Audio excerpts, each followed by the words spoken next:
Welcome to the Everything Is Earned podcast. I'm your host, Mike. I'm Tim, your co-host. And we're here to break down everything happening in your Cleveland sports world. And we've got a big-time show here for you today. Do we? Yeah, we do. It's Pittsburgh week, again. And we're a little bit amped up. I'm particularly amped up. There's some murmurings. There's some reports. There's some rumors out there that says if you wear a Myles Garrett jersey to the game in Pittsburgh, you might not get in. It's still out there. It's rumored. It's some murmurs, but ultimately, I think that's nonsense. Because if you're gonna let a jersey affect your ability to have a good time in the stadium, and I think the Pittsburgh fans are that soft that they'll get mad if someone wears a jersey, then they have to get over it. Or we can just take it one step further and not just limit it to the jerseys. We said limit to all Browns jerseys. No brown jerseys allowed. No. Just all just any hatred to fashion. So Ugg boots, get out of here. If you got those beads on, you wear the beads to tell the beads for your teams and stuff. Those shouldn't be allowed either. You should just start. Yeah, you wear black and brown. No. Can't get in. Yep. Can't get in. Yep. Nope. So you gotta be. I want to see matching colors. I want to see proper jerseys that don't offend anybody. Yes. Yeah. I want to see colors that don't offend people. I get really mad. I just hope on Sunday that everyone has fun. Also, personally, I get really mad when I see the color yellow. It makes me start wanting to swing like that helmet or something. It's a little bit. It's a trigger color for me personally. Yeah. I'm personally triggered by the color yellow and yeah, and black. I want to play whack-a-mole when I see it. I'm very triggered. Yeah, I just feel like that color is a negative color in my world. I still want to see it at all. Those are fighting colors. So we do have a game on Sunday. They move us down from the 4 o'clock slot down to the 1 p.m. slot. Because they realize Pittsburgh is trash. Yeah, and they got Duck Hodges out there at quarterback. Wanna be duck hunting, duck cream hunting. Yes, hunting for ducks. That's the ultimate tailgate game is duck hunt. Duck hunt. Everyone needs to bring their duck hunt to the tailgate duck hats. Sunday. They have duck hats. That's a picture there. Duck Dynasty. We're definitely gonna do apparel. something about that. Yeah, if you don't have brown and orange or Duck Dynasty apparel, then you shouldn't be allowed into the stadium. Yeah, that's ultimately what matters. This is a pro duck game. Yeah, you don't hear that every day. A lot of nice golf claps. Yeah, seize the moment. Appropriate behavior. Yeah, we want to hear quacks. We don't want to hear. We want to hear claps. Yeah, no quacking. Know your audience. Know your environment. Right. Know the situation. Yeah, don't offend anybody. Yeah. No. It's only sports, guys. Yeah. So I'm ticked off about it. I think Pittsburgh thinks they're better than they are. I think Pittsburgh fans would say the same thing about us. But the fact of the matter is we have superstars and we have a quarterback that's still healthy, and they have a quarterback named Duck. So I feel pretty good about this game. I think this is going to be another win for the Browns. It just comes down to if we want to turn it on, we have the talent to turn it on with the best of them. And I mean, coaching obviously applies to it, but when you have the amount of talent that the Browns have, you just need to lock in and turn it up against some of these teams. We saw that last week against Miami.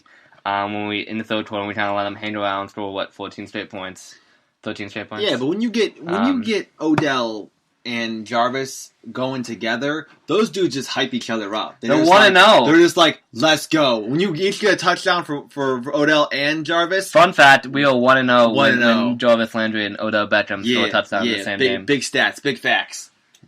Yeah. It's only happened once, but we're 1-0. Yeah, we are 1-0. We want to start a streak. They had a big-time game, though. Combined, they had 16 receptions, 232 yards, and 3 touchdowns. 3 touchdowns. That's big-time numbers. I think that's more than they've had all year. No. I think Jarvis is over, two or three before that. Gassed up. Jarvis has had a decent scoring. Jarvis has been excellent all year long. He's been very good. Well, receiving touchdowns. I'm ready to go and get some more. I would think that might have equaled the entire numbers all year on that game. Here's a fun fact if you're gonna keep it factual. Baker's had I want three to straight. opinion based and straight duck based. We want to talk about animals. If it's not about ducks, then we're not talking about it in this episode. So these are some quacking good numbers. Baker Mayfield last 3 games, 64% completion percentage. He's got 700. That's not right. He's more yards than that. He's got 3 games or 4 games? 3 games. He's got 758 yards, and he's got a 104 quarterback rating. That's pretty darn good. And not to mention the 7 touchdowns he's thrown to only 1 interception. Well, you can kind of count that as Odell Beckham's fault on that interception. It's still behind him, but if you're the elite level receiver that you are, Odell, you gotta catch that. Or you decide not to toss it into the defender's hands. It's all right. You've seen happen multiple times with Baker Mayfield throws this year. Ultimately, I think Baker is turned the corner, and he's playing very good football. He's playing like 2018 Baker. I'm gonna go on a limb and say that Kareem Hunt is the reason this offense is clicking now. X Factor. The X Factor. He's the X Factor. You know, Dave Njoku's coming back soon too. Oh, I don't know if he's gonna be activated for the Miami game, but that would be a good, nice little. We played Miami. Oh, we did. Pittsburgh. Yeah, I mean, Pitts would also be a nice little warm-up game for Njoku. The defense is tough though, but I would like to see Njoku back. That gives only another weapon, especially in the red zone. Mm-hmm. I mean, I think at this point we have Wednesday. We have 17 days to activate him. Otherwise, he has to go back on IR. So I think it's going to happen this week. I don't think it was likely last week, and it ended up being right that he wasn't activated. But I think you did go limited snaps or set number of steps this week against Pittsburgh, and get him into the flow of the offense again. I think that'll be a big boost, and I think they're going to get Ogunjobi back, and they're also going to get Vernon back. Yep, Larry's back. So getting Vernon and Ogunjobi is definitely going to beef up that defense. So we're just building momentum right now. I think you got to feel good about where the Browns are, and getting healthy. Now it's all in our hands. If you decide your destiny right now. Like you can go in and start piling these wins up and bang them out. You want to keep this game clean, and you want to get him out of the game from the start. You want this game to be over at halftime. You want to jump on them, and you want to stay healthy. Absolutely. And go ahead and focus on Arizona and Baltimore. Let me pose a question though. If we're gonna have some negatives or just something to wonder about, are you worried about Seibert because he missed another kick the other day, but he's kicking into the dog pound. Yeah, kickers this year haven't had great luck kicking the dog pound this year.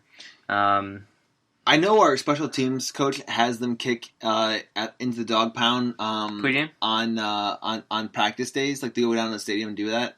So they're getting practice kicking into the dog pound. I don't know how they could simulate a little bit better with whether you want to make the balls wet or whether you add some fans or something or make it more difficult some way. But I know he's going down there and making kicks during the practice days. And I'm sure he's going to do some prior to going to to Pittsburgh to get another more feel for for that wind and that weather. Well, we'll see how the weather starts affecting Seibert because he is from Oklahoma. He played at Oklahoma just like Baker. A little bit warmer kind of environment there. So we'll see how he handles the coldness in Cleveland in the AFC North. But I have a decent amount of confidence in him. I mean, he made his first 16, 17 field goals this year. Yeah, he's had a little rough patch the last few games, but I expect him to dip back on it and dip back at it. Those were all kicks into the dog pound, though, so I'm not terribly worried about it. I still think he can be a decent kicker in his first year to finish out his first year. He started out really strong. He's had a little bit of bumps. We'll see how he takes the adversity, and if he'll run with it, or if he has some challenges along the way. Yeah, I'm really pumped about this game, though. I'd love to be Pittsburgh second time in the same year, which would be the first time we've done that. Since 1988? 1988. Which is that's a lot. It's a long time since you beat Pittsburgh twice, and then at that point you'd be 3-0 in the division. Yep. Saucy. And then we'll head into we had the Bengals twice, and then we have the hardest game of the rest of the schedule with Baltimore. Well, there's Cardinals and Baltimore. Well, I still think Baltimore is the tougher opponent of those two. I was hearing people talk about the Baltimore game and hoping that there was a lot of weather for it so that you could limit what Lamar Jackson's able to do. and make it a lot more of a hand it off to the running back type of game. And if because you're playing that game in Cleveland, right? It's gonna be in Cleveland, so you have a big time home field advantage. And if you can get that stadium rocking for that game, which I think it will be, I think that gives you a big advantage. I think that game you might have Chubb and Hunt go for 100 apiece. Grind it out, boy. Just here we go. I don't think their secondary is that good either. The Baltimore secondary is trash. Well, we'll see what the Browns offense and fight cuts up, because up until this past week they haven't been taking many shots downfield. I'm just waiting for the headlines. Someone gets that game that the Browns are the hottest team in football playing against the other hottest team in football, and it's gonna be a clash. I think they might move that game to a primetime game. And remember that Baker had that late game interception that C.J. Mosley picked off at the end of last season to keep us out from a possible playoff push. Well, on that last game, so Mosley's not there anymore, but I imagine Baker wants to get back. Yeah, but you'd have to think that Baker remembers that late season game just like the Baltimore one would be. I'm ready for the Browns to just get really hot here, and I think the Miami game is only the start of of them getting real hot. I mean, I'm pretty excited for it. I think these Browns are starting to turn into what we thought they were going to be, and now that they've got some rhythm, and I think they're starting to build some confidence. And when you have superstars with confidence, that's a dangerous thing, man. That's a real dangerous thing. Well, the important thing is Baker was shut up early on, and now he's got his confidence back. And we know he had the confidence. I mean, he has the football in his hands, right? So Jarvis and Odell can't do anything if you don't get the ball. Yeah, so with him.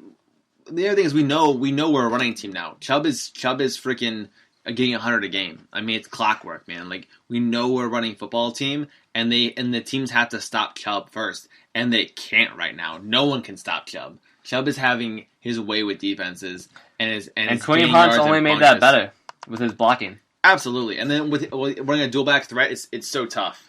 And Chubb was so good out of the backfield against Miami the other day. I mean, he had some big time catches. Career high receiving yards. He had that 32 yard screenplay right at the rip. Yeah, and he was like, oh, "Man, here we go!" Like, that's what we like to hear. And I know Chubb was a little actually banged up going into that game, so excited to see what we can do.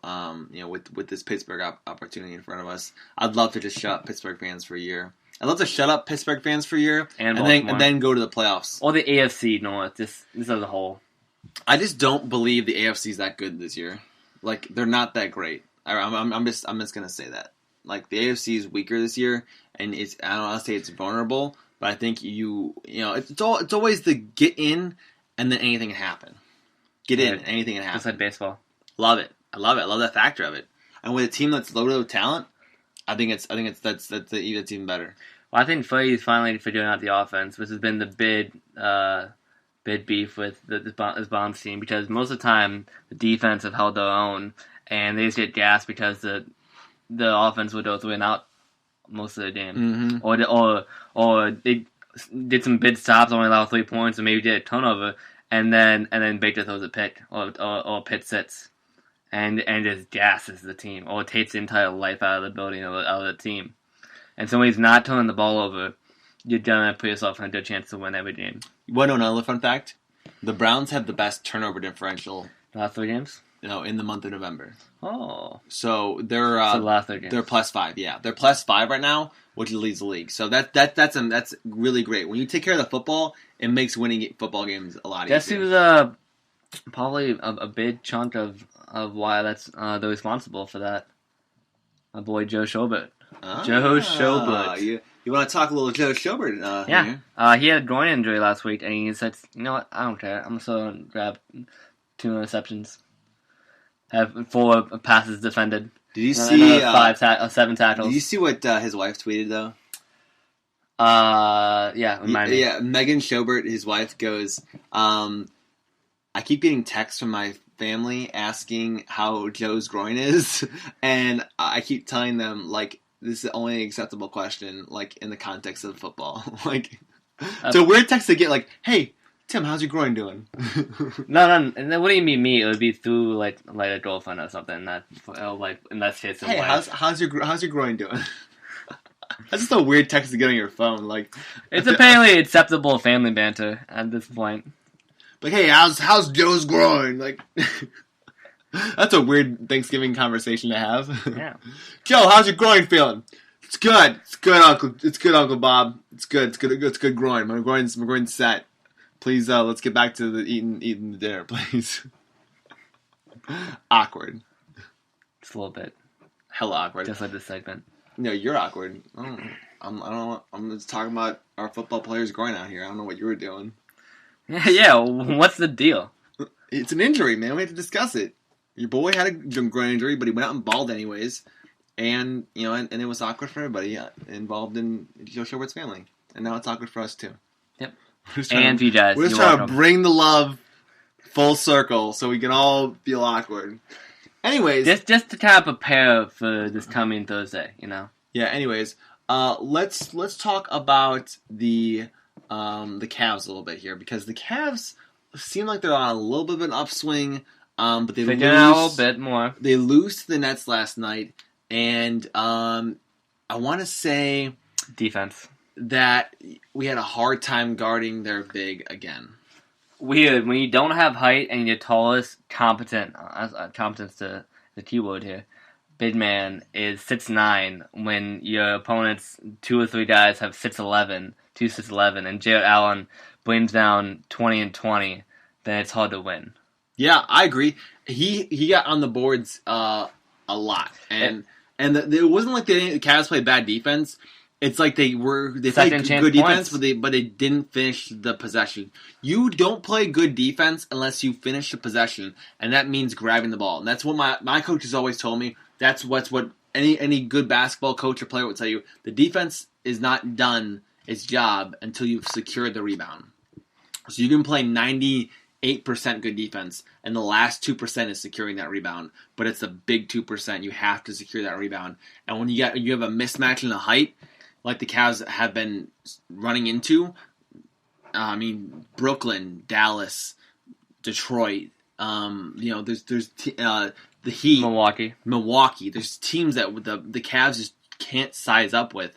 And that's why getting Henson back is going to be so big. But if we have Henson that game, we win that game. Oh, 100%, because they played sloppy basketball, and we did too. Look at Sexton had a horrible shooting night. Garland had 5 turnovers. They had no Kevin Love, so the offense felt jagged at times. Hey, a weird stat though. If you were to see, if you would have had to choose which team, Brooklyn or the Nets or the Cavs had more rebounds yesterday, who would you say? Oh, the Nets, wasn't it? The Nets, yeah, but we won the rebound battle. We won the rebound battle at 59-54. The problem is we played great defense, just like you said, 98% of the time, and then you got easy bunnies from 12 offensive rebounds, and that's what Jarrett Allen got most of his points. That's a lot of offensive rebounds, man. That and in the pick and roll, I think Larry Nance is a horrendous pick and roll defender, and then having below average guards and Garland and Sexton don't help and don't make it any easier. Yeah, that combination is awful. I don't think Sexton talks at all. I think Garland's so quiet. And I think Nance is too, and he's a below average, in my opinion, defender as it is. Put all that inside a pick and roll, and you have no success inside guarding those big guys inside. Especially when you have, they didn't even have any elite guards to run that. They had Spencer Dinwiddie who played out of his mind yesterday. But he's a very solid player offensively.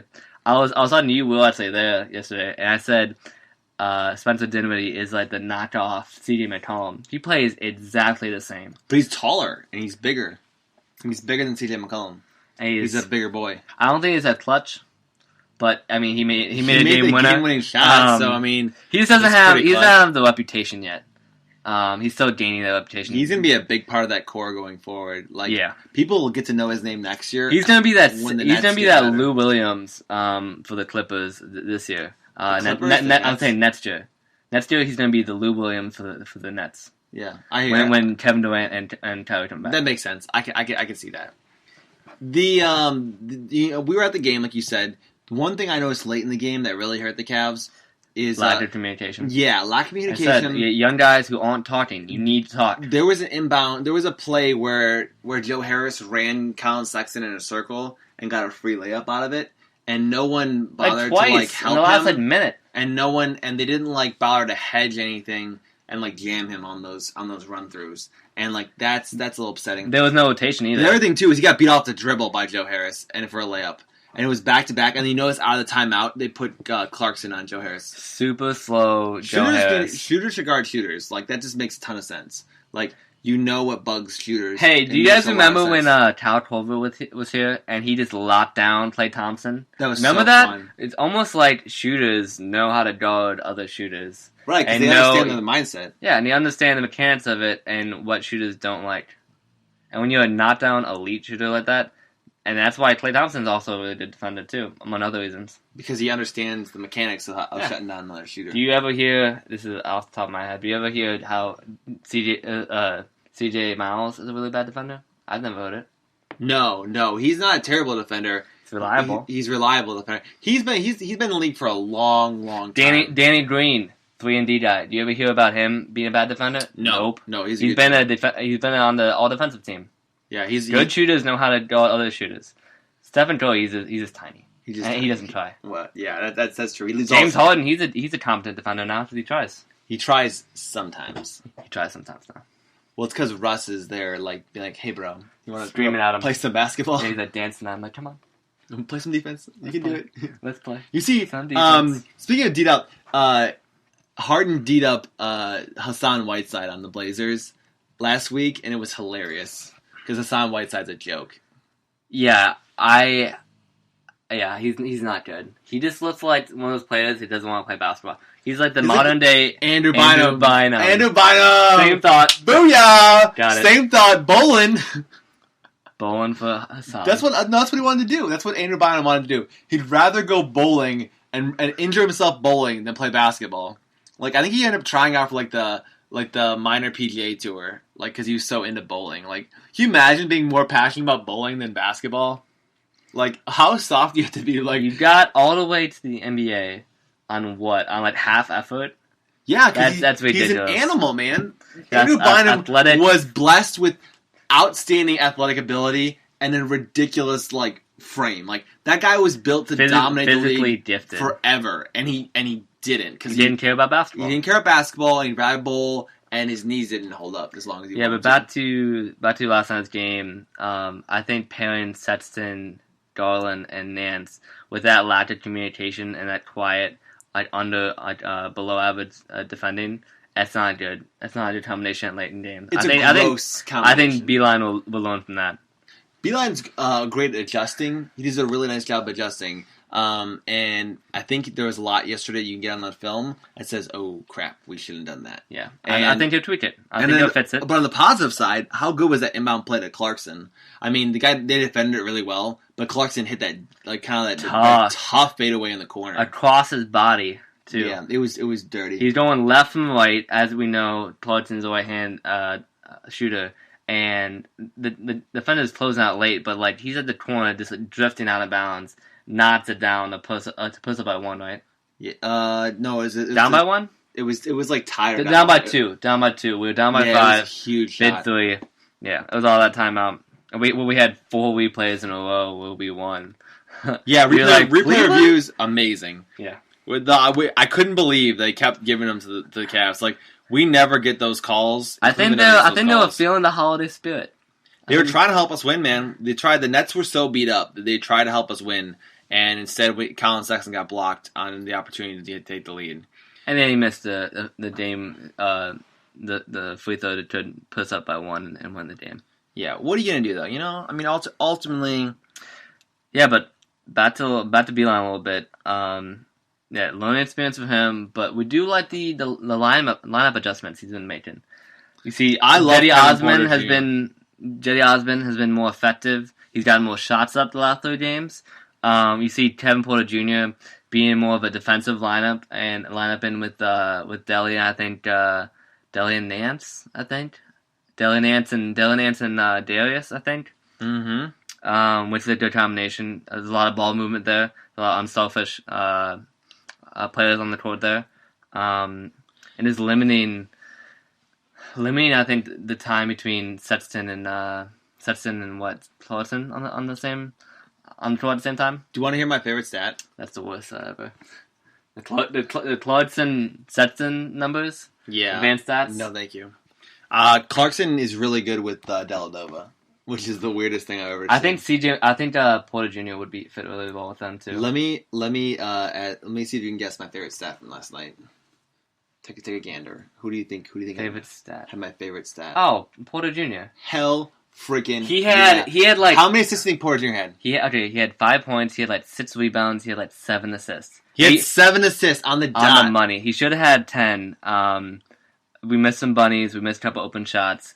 He's an animal, bro. That dude knows how to play basketball. He just knows the timing of it. I think that's the most impressive part from a 19-year-old and Porter Jr. He just like the crazy thing about it is like you'll see him run a fast break and he'll just hold the ball to the exact length that you need to and then dish it off. Yeah. As a point guard, you either need to pass it right away and to dim to a shooter or dim to a playmaker where they can make a move or take advantage of the 3-on-2, 3-on-1. Or you gotta do it really late and have either the defender commit to you or sit back and you take and you pass the ball. And he sees that really well. And then half court offense too. Right, and he's getting the point where he's like affecting the game in multiple ways. And I love that. When you see a pure basketball player like Porter, they get into it. They don't always have to get into it by points, but they'll affect the game. He finds the rhythm of the game Absolutely. too. Once he figures out the rhythm of the game, that's when you start seeing him affect. And speaking of affecting the court on multiple ways, Larry Nance Jr. has. I mentioned a month ago that my biggest knock on him has been his indecisiveness and his like lack of quick decision making. And over the last couple of games, you've seen his assist numbers go up, and you've seen he's made 2 threes in the last 3 or 4 games apiece. I think he made 3 yesterday. Guess what he's shooting for the year from 3? I just looked it up. It was 36%. 36% from Larry Nance? Are you kidding, bro? That's a career high right now. That's at the moment. That's really good, and he's been hitting the board super hard. He's averaging 8.5 rebounds in the last 10 games. Yeah, he's been decisive, and he's been having stronger rebounds, and he's been cutting out those stupid mistakes that I disliked about Larry Nance the most.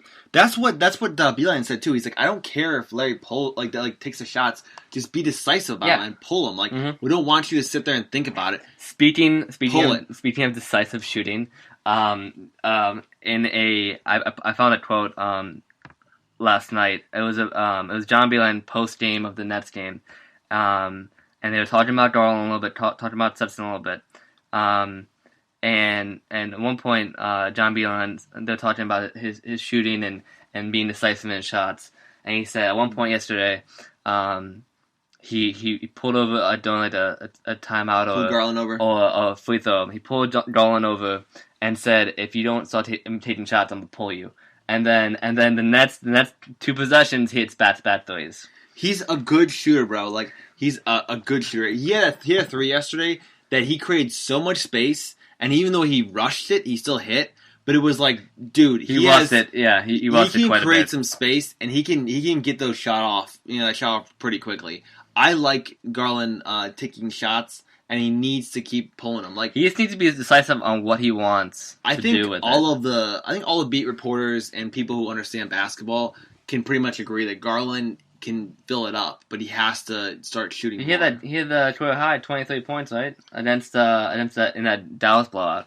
Yeah, he has to. He just jacked up shots because he knew the game was over. I'm sure Beeline said, "Take your shots. Take your shots. Yeah, go make it happen. Go see what." And this is one of the things I liked about John Beeline the most. We've talked about 3 or 4 different players that John Beeline has spoken with and changed a little bit of mentality. Coached within the first 15 games of the season, which is impressive. That's real impressive. I mean, you got an 82-game stretch. That's all you want, and he's already finding pieces like to improve players. That's awesome. Yeah, they're finding what they do best, and they're saying, dude, you'd be better off on like either being more decisive or like letting the game come to you. Like he's just picking out and distributing it based off his personnel, based off his player. Compare that to last year. How much development you actually think happened last year? It was just one of these plays that I had to do, and then you can't find anything. Okay, here you go, Clarkson. Go ahead, pull. You want to pull a shot? You had a really not so happy stat that you pulled a little bit ago. in regards to Colin Sexton. What did you find on Colin Sexton? Oh, he shot 22 shots last night? Yeah, we know that, but what's he averaging shot attempts per game? He's averaging 5.8 shots a game this year, which is up. 5.8? No. 15.8. I'm sorry. 15.8 shots a game, which is the most on the team, and that's up from last year, which is 4.9. 14.9 last year. Let me ask you a question. Who would you prefer to take the most shots a game? Kevin Love. Absolutely. 100%. And after that, Jordan Clarkson. Jordan Clarkson. After that, I'd probably say Porter Jr. I don't think he gets enough minutes. I'd be happy. He played 29 last night, bro. Yeah, he's been doing those upper 20s. How many times? I don't care if he takes a bunch of shots if he's dishing out at 7 assists. That means he's effective with the ball in his hands. Speaking of having the ball in your hands, that's another thing that John Beelen's adjusted in the last couple of games is giving Jay the ball in his hands more and letting him use his instincts on fast breaks. That's when Jay's at his best. Cedi is excellent on fast breaks. I prefer coming off screens and having the ball in his hands on fast breaks is when Jay's at his best. He finishes really well around the rim with a burst of speed. Like he's always kind of, I don't say flailing, but he kind of rips through. He doesn't bursts with a finishing. He doesn't have smooth movement with the ball in his hands to the rim. But his touch is nice. European players have that when they kind of swing their body and launch themselves forward towards the rim, and then they finish real strong up towards the basket. Well, he made a nice bucket around. He got Jared Allen, the 6'11" guy, who tore it up the other day, last night. But that reverse layup. He put on. He had that too though. They switched him off on the screen. It was Thompson or something. So Jared Allen switched on him, and then he did kind of hezzy, and then he took him to the basket and finished his nice little left hand finger roll over top of him, or drifted around him, and he just kind of snuck in there with great touch. I didn't expect it going, but it had a beautiful touch. That's what you get from Cedi, and it's what you get from European players. They have that nice around the rim. I think they know what kind of touch you put on the basketball. I think Jay's biggest problem is he gets irritated with his with the lack of consistency he has night to night, and so he'll force shots, and then he'll I feel like he gets irritated on offense. And you start to see that in some of his shots a little bit wild. You saw him hit a backboard on a mid-range jump shot, or having a crazy turnover where it's I haven't seen Cedi have the ball in his hands all night. Early in the first quarter, where's he been? And if he gets routine touches throughout the night, I don't think you'll see that. That's what you have to break free from in this team is you want your shot distribution to be relatively even. That's what John Beelen's offense is meant for. Yeah. And so you don't want a guy to fall out of the offense, and that's just part of the development of this team and getting guys to understand what's a good shot, what's a bad shot, and the scheme too, and then getting the distribution. Yesterday, there were several possessions where they had great ball movement and they overpassed. And, that's definitely possible. And you see people go, oh, that was great ball movement. I go, yes, but no. It was unnecessary. There's sometimes you swing to an open guy, and you just got to freaking shoot it, man. And it broke the offense on that particular possession because the player who was supposed to take the shot didn't take it up. And then you see a shot clock violation, and it turns into a turnover. It turns into a bad shot or a turnover. Yeah. So you have to, when it rotates over, you have to take the proper shot. So Sexton's had a few of those where he did the ball late and he just had to jack up something. Cedi's had that a few times, and Clarkson the most as well. The most efficient shot you get in an offense is in the first 15 seconds. 15 seconds, yeah. Yeah, so you don't want it to hit, and get beep and down. And different players react differently to a short shot clock winding down too. Yeah, some people are very calm. Clarkson is calmer than heck with a shot clock. He doesn't care at all about. He's calmer than a vacationer in Miami, on a beach with the sun in his face. He's always sitting on a cloud or something. Just is chilling with nothing bothering him, no stress or anything. Yeah, he's just relaxing on the beach with the ball in his hands. Yeah, it's almost like Clarkson just kind of his mentality on the court is like after he gets done with like taxes, he's like, man, I got no worries. I'm all good. I'm just trying. After he gets done with taxes, yeah. After he's stress. taken all his books to the accountant and he's finished his taxes, the rest of the year is low stress for Jordan Clarkson. Yeah. Tax time, he's like, oh shoot. But after that, he's easy breezy. No, I'm saying that's his mentality all the time. Is he just always post tax? He's always this post-tax Clarkson, JC. Just enjoying it, man. Just moving through life. Living life, man. Just enjoying it. Just bump into a different beat of a different drum. Hitting a different... Yeah, so I don't think Cedi's good. And when the shot clock's winding down, I don't think Thompson's good. No, Thompson's horrific with shot clock. When Thompson hits the ball, the shot clock going down, I go, oh gosh, oh gosh, oh gosh. Like, this is going to be an air ball. It's going to be an air ball. Larry Nance is not good with the shot clock winding down? No, because he just dribbles into defenders at that point, and it's like, I'm going to draw some contact. And then he thinks he's going to pass the ball with 1.5 seconds left on the shot clock. And then someone's got to chuck it up. I don't like it. Yeah. I don't like it. Yeah. So get the ball to proper players. Playmakers, and people that have the ball. It's weird. The people that have the ball in their hands most seem to be the most calm with the ball in their hands. That's what you want. Late in the shot clock. That's what you want, bro. It's almost like it made sense. Bro, it does make sense. Yeah. It's 100% the truth. That's a good point. Yeah. It's a good point, Pear. Okay, so that about does with the Cavs. Talk about the Browns. Do we have any Indians news? Oh, we do. We do have a piece of Indians news. Do we? The Dolans. There was an investor type want guy. To re-sign Francisco Lindor. Of course they do, but they're not going to do that. Do they? They're not giving them the money. They haven't. The piece of news I have known that they want to do that. They're like, man, enjoy him. I mean, life happens, man. He could be here tomorrow and gone tomorrow. He could be here today, gone tomorrow. And I'm like, dude, like, don't say that about my player. Like, he's here. We want to keep him.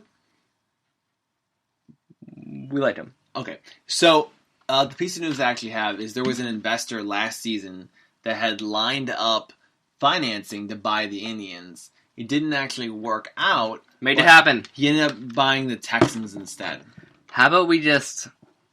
the Texans. Okay. So quietly, the Dolans are kind of shopping the Indians a little bit. How about... Do you like that or not like that? I will raise you a situation. How about the Dolans put up the Indians to the public, and the public just buy the Indians? Oh, like the Green Bay Packers. How cool would that be? Oh, we should do that. That would be really cool. That's a new idea. Let's do that. That's a new idea. Yeah, let's change that whole thing. Let's be publicly owned like the Packers. Ooh. That sounds amazing. Tim, you're a smart person. Sometimes you say things that are really interesting, yeah, and you just said something really interesting.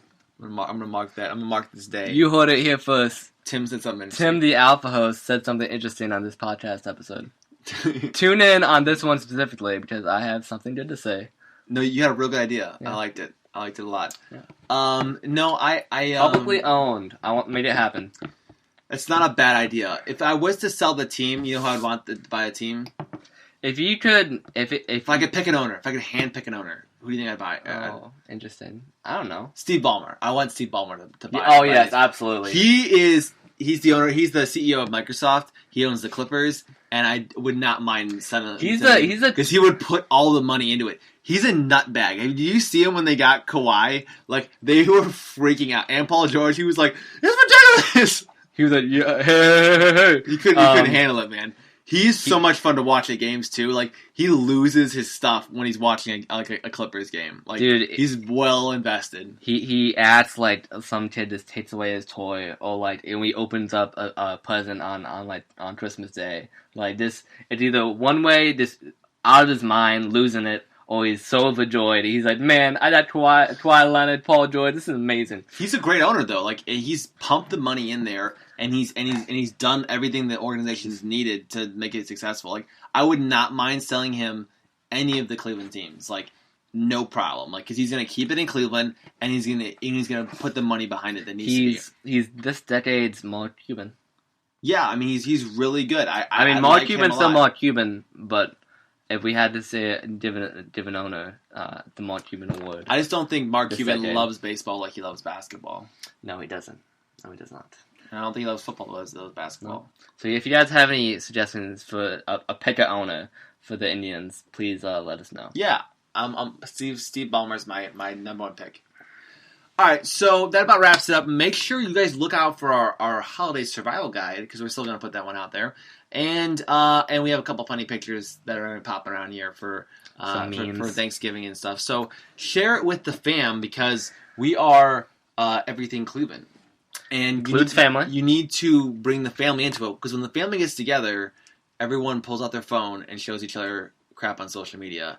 And we want that crap to be coming from our account. Yeah, show them the memes that come from your favorite account, which is ultimately everything Cleveland, because we know you keep informed and you have good laughs, and we're all about Cleveland. And there's a great podcast to go along with everything. So don't not show them your phone. We dabble a little bit in everything. We're very dabbly, but we have fun with it. We have a good time. We like some white turkey, we like some dark turkey, Ednan. We like the whole shebang. I'm a stuffing guy myself. Yeah, do you have a favorite dish for Thanksgiving? Oh, stuffing, man! Hit me with that stuffing, bro. I'm deep in the stuffing. I think it has to be mashed potatoes for me. Oh, the taters, bro. Yeah, all relatives make incredible mashed potatoes. Make some dope. They throw everything that clogs your arteries, but makes your taste buds feel so good. You gotta save me a stuffing sandwich though. Those are legit. Yeah, for the people that have seen the TV show Friends. Oh yeah, in the 90s. Oh yeah. If you guys remember, Ross Geller had that moist maker sandwich. Oh yeah. Yeah, with the gravy soaked bread in the middle. Yeah, we do those. I've been meaning to try that for years. I think I'm gonna try it this year. Mark it down, bro. It's happening. I need to pull aside. I think I might have to do it during dinner. Well, I might just have to step aside, be like, oh, I just had to go to the bathroom, or grab another alcohol, you know. Grab another alcohol, absolutely. And just put it aside because I think I've been missing out.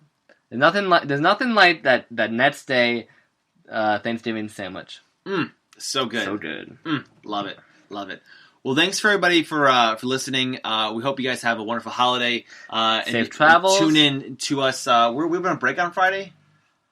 Maybe not remotely. We might have some live videos out. Oh, well, we can interact with you guys. I know we haven't had many fan questions lately. Yeah, so hit us up. So we'll do a live video on Instagram, Facebook, and Twitter. But do not might do a post dinner live video. Do not forget to always tune in. To tune in and follow us on social media and share us because, like I said, family deserves the best and. When it comes down to it, we're giving you the best coverage. I mean, we're breaking it down, man. We're having the most fun. We are covering things as they happen. We were the only places that actually had the all the pictures of Mason Rudolph beating the crap out of Myles Garrett. Like we showed all the angles to it. I'm thankful for your humility this year. I'm thankful for all the people that continue to support our accounts and hang out with followers. Yeah, the followers, man. I'm thankful for them. I'm also thankful for Baker Mayfield, for Kevin Porter Jr., and ultimately Kevin Love, and ultimately Cleveland. Kevin Love. Cleveland being a wonderful city and place to live. So John Beeline too. Yeah, I'm thankful for John Beeline. I am most thankful for John Beeline. I think so far with what he's had, I mean he's done most of what I'd asked or what I'd expect. Early on in the season, he's had an impressively good start as a coach. Like I think the thing that's most impresses me or most surprising to me is I said those little adjustments, little game to game adjustments. No, those little adjustments per player. It's just very individual. I like it, Tim. And then that brings and creates a better team. It does more congruent. Connected team. You gotta build the blocks to build the structure. To build the house. Yeah. To build the lot. One brick at a time. To build the lot, one would say. One made shot at a time. That's a reference. You build the lot to build the field house, by the way. The rock. The rock. There you go. Okay, I'm with you. Structure to build the rock. Structure to build the rock. Yeah. All right, guys. That does it. Thanks for tuning in here. Like I said, again, hope you have a great holiday. Stay safe. Stay super safe. Have a Christmas sale. Enjoy the time with the family. Some Ednan. And have the most fun talking about your favorite Cleveland sports teams. And use us as a companion because we're here for you. My name is Mike. I'm Tim, the Alpha host. And remember, in Cleveland, everything is earned. Blue collar, baby. Blue collar all day. All day, all night. Lots of turkey all night. Mashed potatoes. Gravy all day. Gravy. All right, guys. We'll talk to you soon.